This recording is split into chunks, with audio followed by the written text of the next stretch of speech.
Okay, so welcome everyone to Play at Work, harnessing human potential through play. Now, dare I ask a rhetorical question? How was your work day today? Well, we'll find out.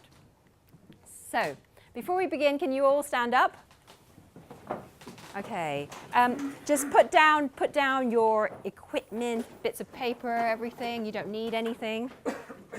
Okay. So before we play, it's really important to warm up because we don't want to pull or sprain anything. So if you can just take a small step so that your feet are hip width apart. Okay. So your head is the heaviest bit of you, so if you could just do a gentle rotation one way. That's it. It is the heaviest bit of you, so to be gentle. And then go the other way. All right. There we go. You just raise your arms. There we go. And just do a little bit kind of stretching. Feels good already, doesn't it? Yeah. Bet you didn't think you were going to be doing this. Okay, hands on hips and just a little hip rotation. There we go. We're warming up for Simon's dancing. Absolutely. And the other way, you know, we want to make sure the body is balanced. So when you are ready, follow me. Are we good to go? Okay. Let's do hands up. There we go. Ready, steady, go. Head, shoulders, knees and toes, knees and toes. Head, shoulders, knees and toes, knees and toes. And eyes and ears and mouth and nose. Head, shoulders, knees and toes, knees and toes. Once more, faster. Head, shoulders, knees and toes, knees and toes. Head, shoulders, knees and toes, knees and toes. And eyes and ears and mouth and nose. Head, shoulders, knees and toes, knees and toes. Grab a seat, bravo. So I need to check with Simon, but is this the first time that's ever been done? That's the first time that's in this building, probably. We're creating history. We're creating history, and now you can tell your family this is what you do in your working day. So I'd like you to turn to your neighbor, and you can work in twos or threes. If you were a superhero, who would you be and why? Just give you a couple of minutes to do that. Go. Okay, so this is an interactive talk. I don't do anything that's non-interactive. So who would like to volunteer and share which superhero they'd be and why? Please, thank you, Andy. I would like to be Batman. Batman? Because my alter ego is a billionaire. Your alter ego is a billionaire. Lovely. Who's next? Thank you. So, yeah, I initially said I didn't want to be one, but then, you know, with a little bit of consultancy from it probably would be the Invisible Man, because I like to change things, but without being noticed, which working in consultancy is really bad in terms of career growth. You don't Thank really you. get noticed unless you shout about everything you do. But I don't like that. I like to know that I change things. I don't necessarily want other people to know that I did that. Thank you. One more? Thank you. I'd like to be Storm from X-Men. Storm from X-Men. She has great hair, that's good. Great hair. And she can fly, which is a must, and then also control the weather, which would be really, really handy. So great hair, she can fly and control the weather. Very handy in this country in particular, isn't it? Sun, help with, water issues in other countries. Stop fires in Australia. So very benevolent as well. Excellent. So thank you for playing. So my name's Portia. I'm an agile coach, a storyteller, and a playmaker, and most recently the founder of the School of Play, but you hear a little bit more about that later on. So if I were a superhero, I would be the Fairy Godmother. So this is a bit unconventional, but it's a game, so we make it what it is. But I wouldn't be the kind of bumbly Fairy Godmother. I'd be the more effective kind who wouldn't accidentally have to send the rest of the kingdom to sleep just because your powers weren't strong enough to stop Sleeping Beauty from falling asleep for 100 years. And I guess my superpower enables me to see the potential in people. I'm really, really good at doing that. And then helping them work towards achieving their dreams. I love doing that. That's what, rocks my boat. And one of the things I've noticed is that out of all the tools and techniques I've tried as an agile coach and change agent in large organizations, is that actually play is the most effective and efficient way to reach people's hearts and minds. And that's what I've seen repeatedly, and seemingly impossible things all of a sudden become possible. So before we begin, it's important we know our goals. So here's a user story. I'm a bit geeky about this stuff. So harness play potential. So tonight, as a play seeker or play skeptic, you choose. I need to harness play potential so that we can improve individual and team performance and happiness. So our success criteria, hopefully, we will be able to tick these off at the end of today's talk. So I have a basic understanding of play. I can explain the importance of play at work. I have one or more ideas to try outside of work, so you get extra for your money today. I've had one or more ideas to try back at work. And of course, we've had fun, so that's absolutely essential to learning. So are we ready to play? Yeah. Okay. So, pop quiz. What's the opposite of play? Guesses? Boredom, thank you. Work, thank you for being courageous. Work. What else? Sleep. What's the opposite of play? Yep. Sadness. Coercion. Let's do one more. Unplay. Oh, I like that. We're starting to invent things. You're suffering from unplay today. Excellent. Okay, it's just switched. So it turns out the opposite of play is actually depression. So it's no wonder we're surrounded by so many demotivated people doing the zombie shuffle on our way to work. Now, as it turns out, there is something called the humble sea squirt. How many people here have come across this creature? So it basically looks like a tadpole. And it has, yes, it also looks like that, thank you. We've all had a giggle now, thank you, Simon. It has two missions in life. As a sea squirt, what it does is it just wants to stay alive and look for food. But when it becomes an adult, it will latch itself onto the hull of a boat or the side of a rock, and then life becomes an all-you-can-eat sushi bar. What happens next? What happens next? So it turns out, okay, so what happens to the sea squirt, right? So life becomes an all-you-can-eat sushi bar. What happens next? Tell me. Guesses? It replicates? Oh, that's a very polite way of saying it, isn't it? Reproduces, yeah. Any other guesses? Oh, yeah, it feeds until it dies. Yeah, from greediness. Wow, very specific. Grows and uses all the spaces available. It grows and then it uses all the space available. So it turns out that through the prolonged inactivity of its brain and other functions, that the sea squirt, the adult sea squirt, ends up devouring its own brains and nervous system because it doesn't need them anymore. There's a food for thought, isn't it? Okay. Let's see how this works. I've clicked that now. Let's see if it works. Thank you, Simon. So if you can all grab a sheet of paper. You should have a few sheets, just a single sheet. Feel free to fold it in half, just it's a bit sturdier for when we do scribbles. So we're not going to do the psychopath test just now, but we are going to get you to do some doodling. So I'm going to give you 30 seconds to do as many blotches. That's all you need to do on the sheet of paper. As many blotches, however you want it. Just 30 seconds, just do blotches. Go. Okay, 5 seconds.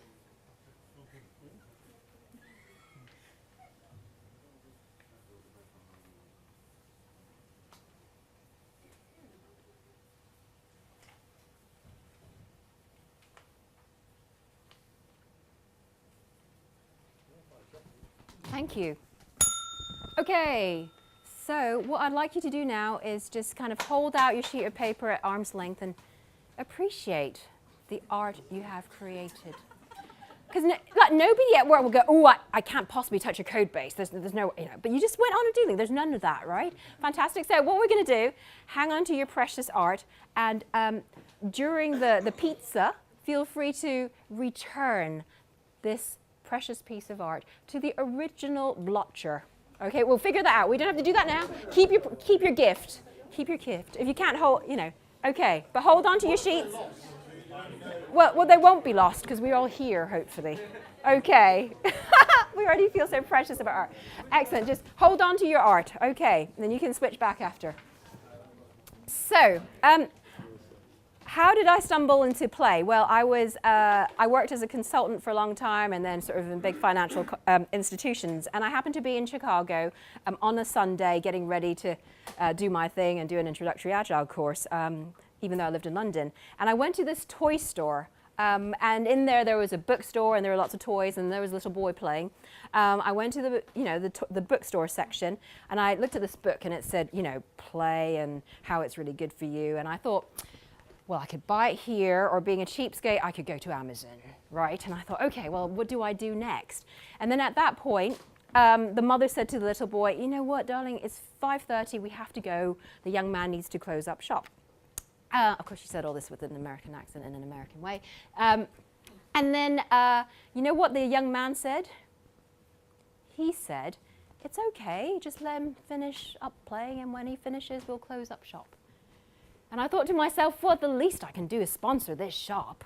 How amazing that he lets children play until they are done. So I bought the book, I read the book on the way home, and then I couldn't help but share the good and the bad news, because the opposite of play is depression. I nearly fell out of my seat on the airplane, but I felt I needed to share this with the world so that we can make more of our potential and live happier lives. And that's kind of partly how all of this has come to pass, my journey with play.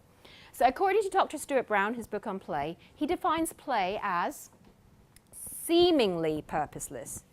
Yeah, seemingly. That it's voluntary. It's inherently attractive, so when you see it, you want to be part of it. Time flies by. It reduces a sense of self-consciousness. So when you're busy doodling, you don't worry about how your hair looks just there, or what am I going to have for dinner? Is the pizza going to be any good? You are completely in flow, right? Hopefully, when you're doing proper play. There's also, of course, potential for improvisation, right? Because that's how we're going to do well in this world nowadays with so much uncertainty. There's also a desire to keep going. And that is the official definition of play. And what's really interesting about Dr. Stuart Brown's research is he was working with prisoners with serious mental, psychological issues, effectively mass murderers. And he was doing studies with them. And he realized that they all had one thing in common, and that was the lack of play in their younger lives. So for example, did you know that your brain would be 30% smaller if between the ages of 0 to 5 you did not have enough affectionate touch and play? 30% smaller. Now you're all thinking, oh gosh, how big is my brain? So I'm just going to move this board so you can see better, Chris. That's right. Is that better? Excellent. Okay. So why do we play? Well, first of all, it shapes our brains. There's scientific research to prove this, and all the psychologists, neuroscientists, biologists, for the first time they all agree on these things, right? It makes animals smarter and more adaptable. It enables us to sustain social relationships, and it fuels creativity and innovation, right? And increasingly, as a more advanced and civilized society, we realize that play is actually legitimate.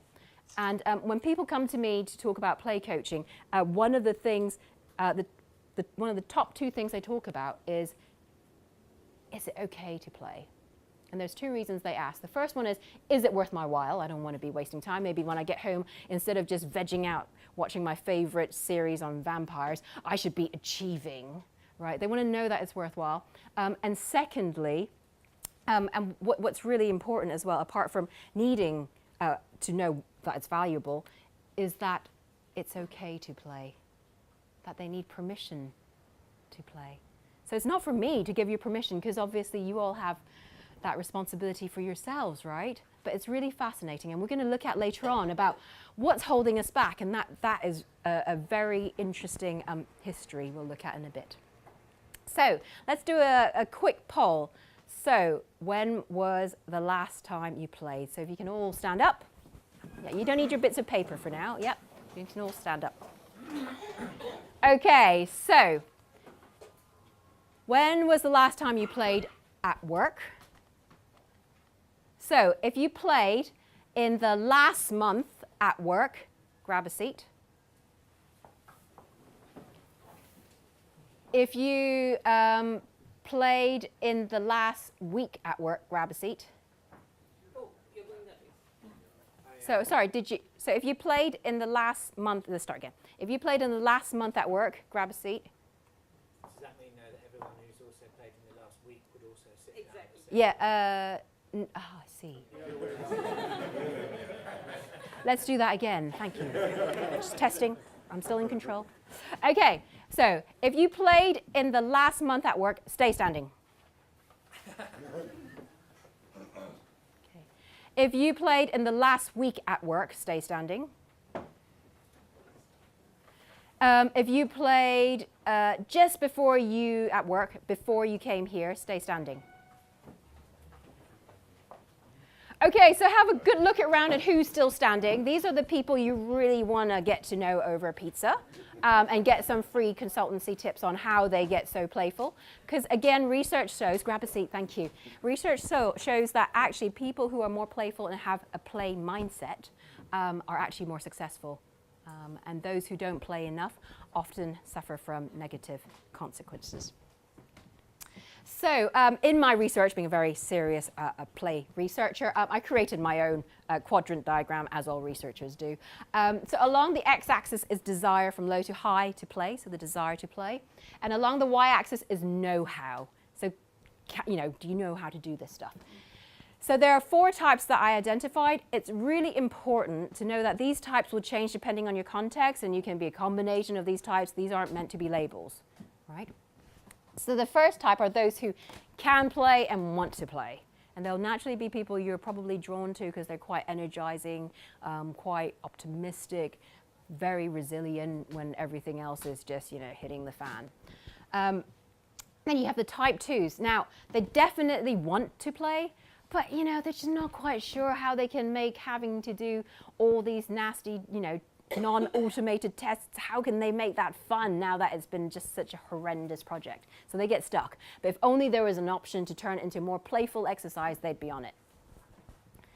So then there are the type 3s, those who can play but won't play. Well, they're the ones who come in on a Monday and say, yeah, I would play in the Golf Open and win, but I've just chosen to go to my local golf course and do a little bit of hitting around, and my team has won.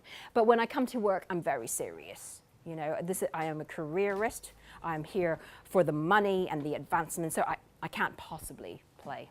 So these people, it's likely that whilst they know how to play, they refuse to play for some reason or another. And then we have type 4s, the can't plays and the won't plays. Now these people probably have forgotten how to play, or they may never have learned how to. So what I'm hypothesizing here with you is, what if we looked at play as a skill we could develop? That it's no different from public speaking, writing, all programming, all those things. What if play was a skill? Yeah. Okay. So in this talk, we're going to focus on the types 1s and 2s. So hopefully you'll get a little bit more data and stories to get the type 1s, to help the type 1s if you're type 1, to convince the type 3s to play more, why not? And of course, it will also hopefully give you ideas if you're a type 2, so you get more ideas of how to get more play into your life. Okay, so as we've talked about, what's the opposite of play? And we know it's not work, according to Dr. Stuart Brown. So that was a great relief, right? But then he threw it out there and he said it was depression. And at this point I thought, oh my God, this is really bad. I need to play more, right? So I started looking at how I would actually map the 4 types to this. But before we do that, if we look at the benefits, play leads to creativity and innovation, which in turn lead to invention and growth, all good things.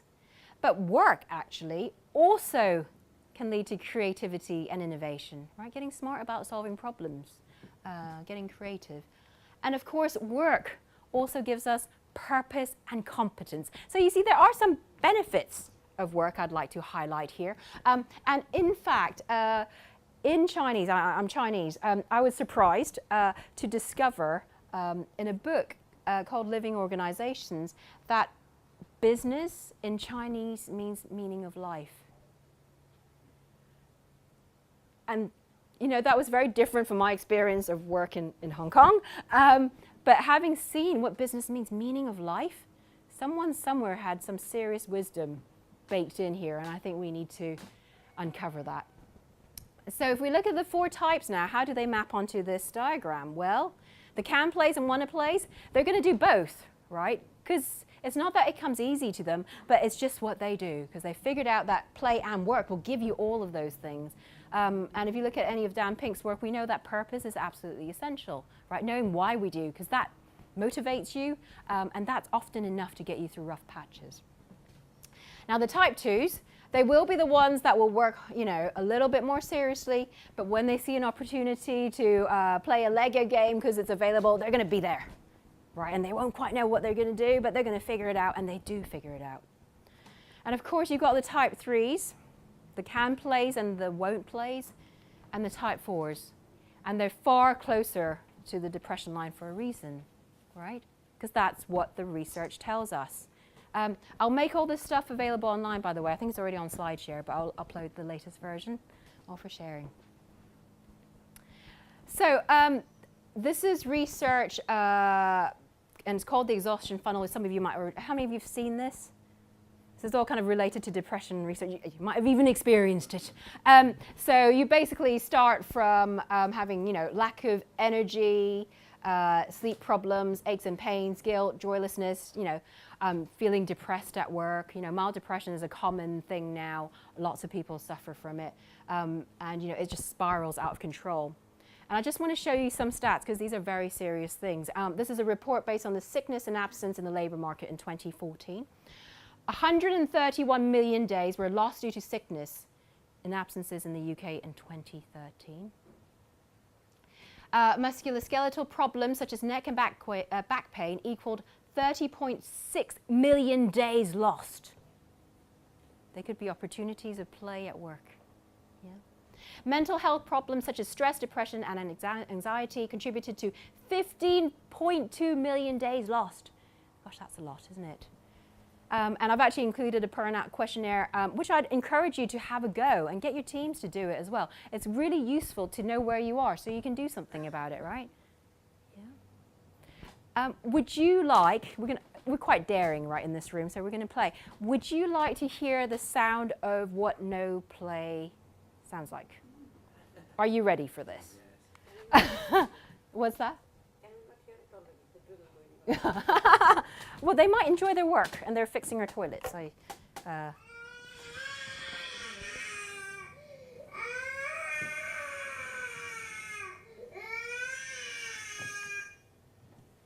Okay, so that's my little girl, and she just had a nap. And before the nap, we'd agreed that we'd go to the soft play area that she absolutely loves. Of course, I don't enjoy it as much, but she'd fallen asleep.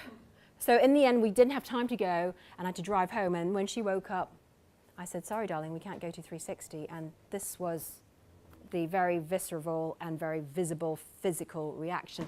And I found it really useful, actually, because if we were all able to do that when we didn't get enough play or when we didn't feel well, how much better would we feel, right?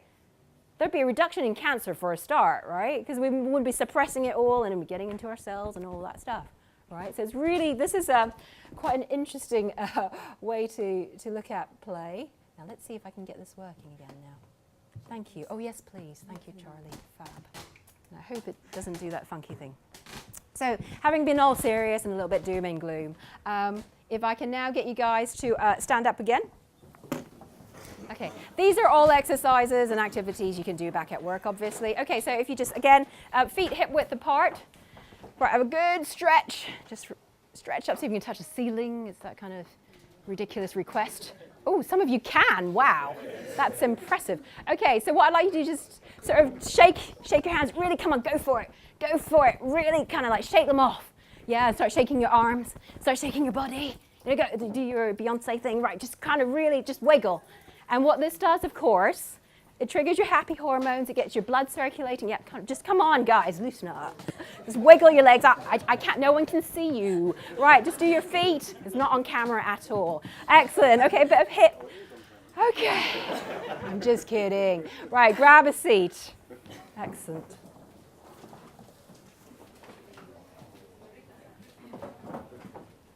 So, well done. And as this bag informs us, anyone can be cool, but awesome takes practice. Okay, so why should adults play? Well, it breaks down barriers between people, as we will have frequently experienced if we get to play at work. It opens the mind to allow us to learn again. And it opens the heart to create a connection. And we all know what it's like when, for a brief moment, you've connected with another human being who was a stranger maybe only a minute ago. Right? We all know what that feels like. Yeah. And it's a source of joy. And it's also a source of hope. Right? Those are crucial things that play can actually provide. And they're so important for adults. Yeah. So let's play another game. How many squares can you see on the screen? I'm going to make it easy for you. I'll give you some choices. Right. So, which is the correct answer? Is it, so just keep your answer to yourself.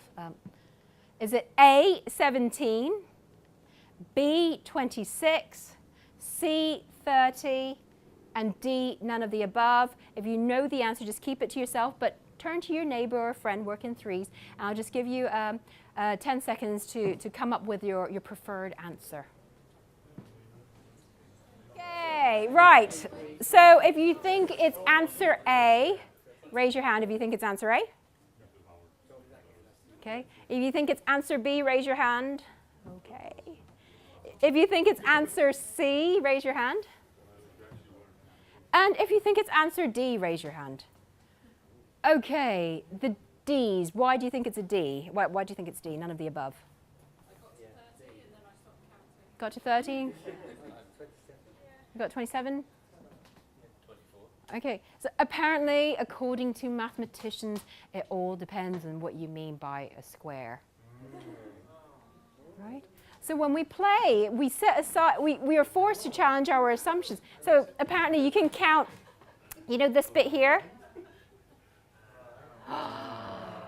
Oh, seeing the immediately visible yet unseen. Okay.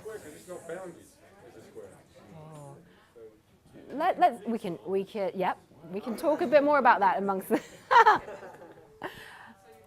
Okay. So you've heard about like your recommended daily amount of vitamins and all this, and there's actually a recommended daily amount of play, so there's great news here. So between 5 to 10 minutes a day is enough to get you through a day, right? So there are different ways to do this.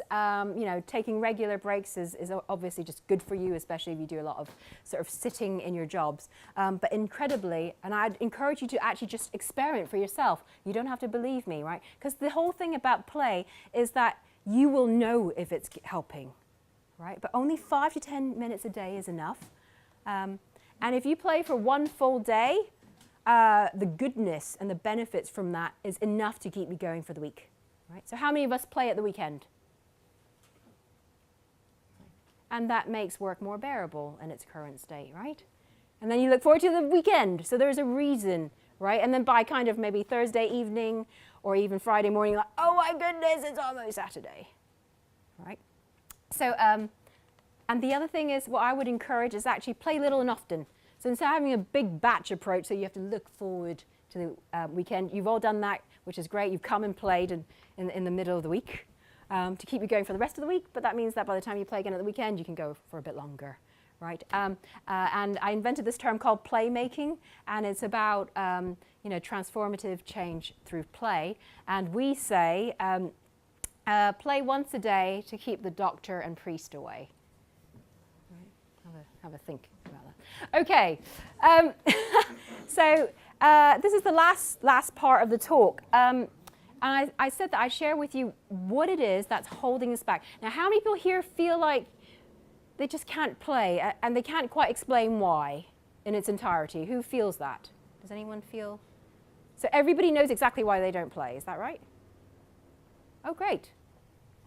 All right. Well, everyone knows exactly why they don't play. Yeah, or why they can't play more in their lives. Does everybody here know why they don't or can't play more in their lives? This may not be a problem you've ever questioned or thought about. Do you all know why you can't or don't play enough? You do. Oh, I don't. You don't. Great. You don't. It is absolutely the question. Yeah. But the rest of you know exactly why you can't play or why you don't play as much. What if you do play? How do you answer that? Oh, well, yeah, if you all play then. But do you all play enough?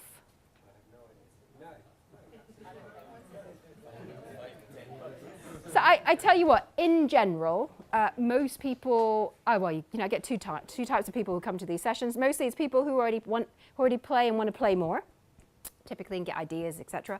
But then on the other end of the spectrum is people who just can't figure out and feel blocked in some way and just wants to get some ideas on how they can start playing again, right? That's why I ask. Okay, so this kind of research led me to think, okay, well, is it to do with my childhood? Is it to do with like shame of playing in public? You know, I have a 3.5-year-old, so very often in the middle of Waitrose, I will break out into song to stop milk from being spilt onto the floor, for example. But it's just something you have to do, right? But in that journey, I experienced shame and vulnerability, so some of Brené Brown's work. So I thought, well, is it that, you know, what is it really? And I stumbled upon the history of play, which might shed some light on why we find it so difficult to play, and in particular to play at work. So back in the Middle Ages, in the medieval times, it turned out that play was not only frowned upon, it was actually considered evil, and children weren't really allowed to play. And in fact, play was a distraction from work at best, and at worst it was sinful. Sinful, can you imagine? Okay, so that was play. But very fortunately, in 1700, our very own English philosopher John Locke, he got together with the Archbishop of Canterbury, and they both said, you know what, children should be allowed to play more, and maybe we need to, you know, express our unhappiness with corporal punishment, right, beating children at school. Yeah, because they were being punished for being naughty. I don't even use naughty in my vocabulary more because I don't really know what that means, right? So that's 1700s. Now, amazingly, in 1783, corporal punishment was banned in Poland. And just to show you how avant-garde that was, we didn't ban that in the UK until 200 years later. Something to think about. And that, indeed, and I think this is what I mean. If we look just beyond our own systems, our own childhood, our own experiences, we need to look at the wider influences, right, that we're all part of, our wider culture. In 1825, a member of parliament and the son of a sea biscuit manufacturer, of all things, came up with the 3 R's, right? Reading, writing, and arithmetic. And how many people were educated through the reading, writing, arithmetic? That's got to be what you do because that's how you're going to get a job and that's how you're going to be measured at how smart you are. Raise your hand if that was how you were educated. Yeah. So hopefully some of you had more enlightened education than I did. But that was the system. I got really good at that stuff because I was told that's what you're going to be rewarded by. But not only that, that was how I got my self-esteem. Right? You were worthy if you did well in your multiplication table. I'm not sure worthy for what, but you were worthy. So in 1916, a clever clogs came up with IQ, intelligence quotient. Great, we have a way to measure intelligence. But on last count, apparently there's currently at least 70 definitions of intelligence. The scientists themselves can't agree on what intelligence is. So when you say, well, what does play mean? At least Dr. Stuart Brown has put a line in the sand to say, well, this is a definition of play. So in 1932, Lego was invented. Yay! Right? And it means a playful life, right? And there's a reason why Lego continues to be so successful and tap into, it's just a meme that's continued to grow. And then in 1938, a Dutch philosopher wrote a book called Homo Ludens, which means playing man, so the playful man. And it was actually a treatise about how important the impact of play had on society and our overall well-being, and that bad things would happen if we didn't play enough. Now, a long time after that, this diagram's not to scale because there is so much history here, a chap invented multiple intelligences in 1983, and he was called Howard Gardner. Now, instead of just looking at the 3 R's, he came up with 8 other possible ways of looking at intelligence, and there were 8 different types. I'll call them through. So the first one, let's start with the classic. So verbal linguistic. So you're word smart. You're good at writing, you're good at reading, you're good at foreign languages. Yeah. Logical, mathematical. You're good at programming and math and, you know, sciences. A lot of the maths-based ones. And then there was naturalistic. Can you imagine that a love of nature and being able to commune with animals, and probably small children, is actually a form of intelligence, right? It's no mistake that Dr. Dolittle became famous for being able to talk to animals. It's a gift, isn't it? How many of us can make a tomato plant grow from seed? That is not a skill I have. Right? But I know some people who just look at it and then go, oh yeah, I know what to do. And then, you know, weeks later, da-da, wow, yummy. How did they do that? Right? Another form is intrapersonal. So actually self-awareness is a form of intelligence. Yeah, so no longer is self-help something to be shunned and mocked when you see it on the bookshelves. It's actually a form of intelligence. Know thyself, right, Socrates? Visual spatial. So being good at taking pictures, know exactly what angle, or being able to draw really beautiful diagrams or infographics. Another form of intelligence, right? Then we have music. So it's the classic, you know, how many people here play an instrument? How many people here wish they could play an instrument? Absolutely, right? And, you know, it's that kind of thing, like when I see a guitarist, I was in Nashville not too long ago, and I was like, yeah, I'd love to do this, because I can't give to my child what I don't have. So, like, how do you play the guitar? How do you learn? And then, you know, he's like, oh, well, I just listen to the tune and I just play. Like, oh, my God, how does that happen? Yeah? So how can we doubt that's a form of intelligence? And then we have 2 more, which is one is interpersonal, so being good with people, empathy. That's another skill, so valuable, right? Not just in the workplace, but with our loved ones, right? Now, with the body kinesthetic, those are dancers, right? You know, young people, even people our age, doing dance-offs on the street. I mean, that is a real form of intelligence, that amount of body awareness. There was a lady called Gillian Lynne. She's Lynne. Who knows about Gillian Lynne? Have you ever heard of her? Of course. So she's 90 years old now, and she was a very famous English ballerina and choreographer. So she did Cats and Phantom of the Opera, and she's now a dame of the British Empire. But when she was little, she was at school, and she'd be disruptive. She'd like fidget, she couldn't quite sit, and she'd be so disruptive that eventually the parents got called in and she was asked to see a psychologist. So that was as good as telling the parents that there's something wrong with your child, good luck with that. So her mother took Gillian to see this doctor. They had a quick word, and then the doctor said, Mrs. Lynne, I'd just like to step out of the room with you for a moment. We'll just leave Gillian here. Is that okay? And they all agreed, yeah, okay. So just before he left the room, he turned on the radio, and he left the room, closed the door, and of course it had that classic glass pane that you could look through. And he said to Mrs. Lynne, well, take a look at what's happening. And of course, Gillian's doing a beautiful dance or doing something, and she's communicating, right? And the doctor said, there's nothing wrong with your daughter. She's a dancer, and that's how she communicates, right? So I would argue, is it natural that we force our children and our adults to sit in front of computers and at desks, right? Pretty much like battery hen farming, and for hours on end, trying to do creative work that way? I'm just not sure it works. We all know this, right? So there are these kind of multiple intelligences. And then in 1990, we came up with EQ, emotional quotient, right? So the whole self-awareness stuff is getting more recognition, and that's a good thing, right? So all of a sudden we were like in a touchy-feely kind of landscape. But again, self-awareness is very, very important for self-improvement and all of those things.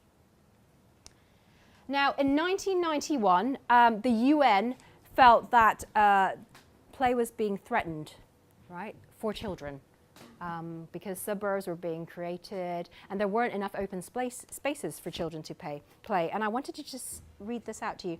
So according to the Article 31 of the Convention, it says, every child has the right to rest and leisure, to engage in play and recreational activities appropriate to the age of the child, and to participate freely in cultural life and the arts. Why did they restrict it to children? I know, where's the one for the adults? I just feel I need to petition for an addendum to this. But what was curious, I'm just going to skip ahead. What was curious is in 2013, the UN then had to issue a general comment number 17 because governments around the world weren't taking this seriously enough. And they said, no, we mean business. We need to really design urban places for children to play. Right, so governments were ignoring this. And I have to say, credit to Wales, they were the first ones in the UK to actually legislate for play for children. But you know, if you want to play, we can campaign for play for adults, right? So in 2010, Dr. Stuart Brown wrote his book on play, which made a massive difference to a lot of people because, again, it gave them permission to play. It gave me permission to play and to stand here in front of you today, right, and not be worried about laughed off stage because actually a lot of people want to play and they can reconnect with their true selves.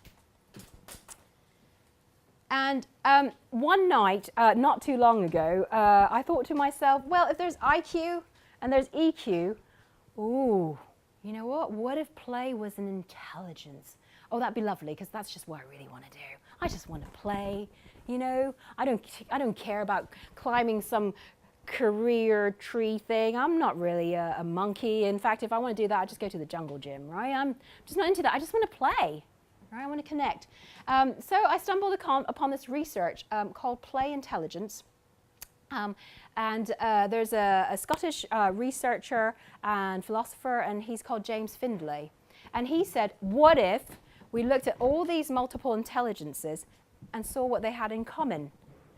Again, like I said before, right? So if motion is play and thought is intelligence, play is both of those things, right? Play is motion and thought. He then proposed that actually maybe play is actually the foundation piece of all intelligences. Now, I don't know if that's entirely true, so I'm inviting you to experiment with me to see if that's the case. But the way he explains it is, what if we looked at play intelligence as a piece of Duplo? And the other intelligences, because you will see all these things, you know, helping with empathy, resilience, all of those things, right? And flow, mindfulness, all those things will spring from play intelligence. And play was a piece of Duplo. And these other intelligences were Lego, right? Lego fits on top of, imagine it fitting on top of Lego. And then you get the really nano blocks. Those then fit on top of the Lego pieces. You're starting to see the building blocks, right, of what makes us tick. So that's his theory anyway. So we'd like to do one more exercise before we break. So here's your challenge. So imagine. Suppose tonight that while you slept, a miracle occurred. And when you wake tomorrow, what would be some of the things you would notice that would tell you that your life had suddenly become more playful? What I'd like you to do is just take a sheet of blank paper. Yeah. Okay, so what we're going to do is you're going to split it into 3 columns, 3 equal columns.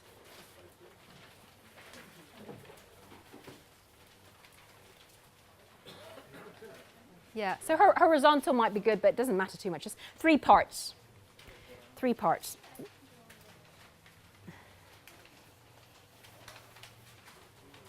Okay. Yeah.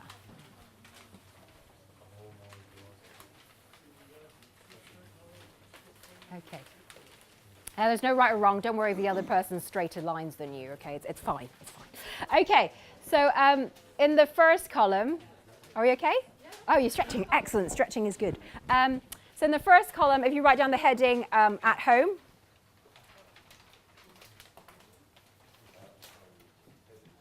At home is your first heading column. The second one is at work.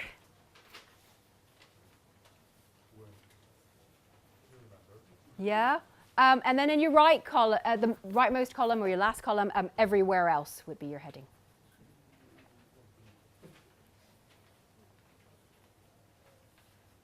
Okay. Now I think we actually have, we might have even numbers. So try to do this in pairs, and if you don't have a pair, stand up so we can match you. So what we're going to do now is get you to answer this question about what you would know, what you would notice would tell you that your life has suddenly become more playful. I'd like you to have a go at writing and describing some of these items in each column.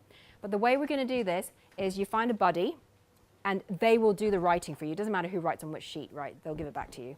But so, for example, with Tobias, if we're working together and I'm scribing, then I might say to him, okay, Tobias, when you wait tomorrow, how will you notice, how will you be able to tell that you have a more playful life at home?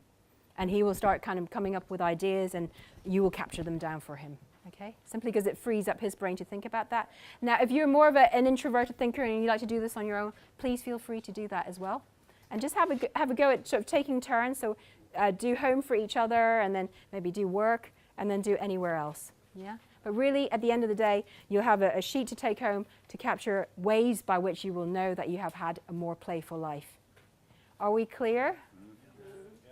Yeah, have a go. Peek at your neighbors if you're not sure. I'll give you guys 10 minutes. Go.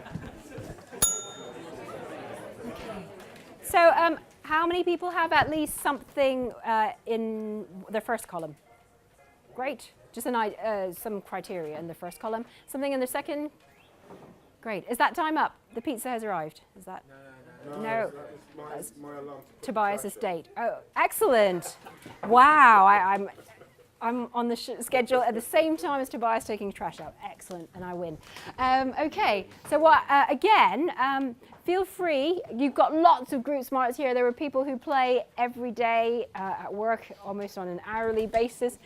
So feel free to obviously take this sheet and fill it in as we do some socializing at the end of this talk.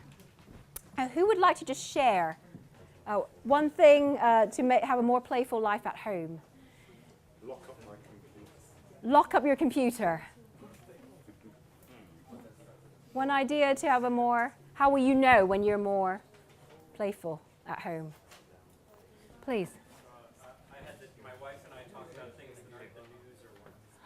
Your wife and you talk about things that aren't the news or work. Oh my, yes. That's a good one. One more about a more playful life at home. We have Sam. people around to specifically play a game.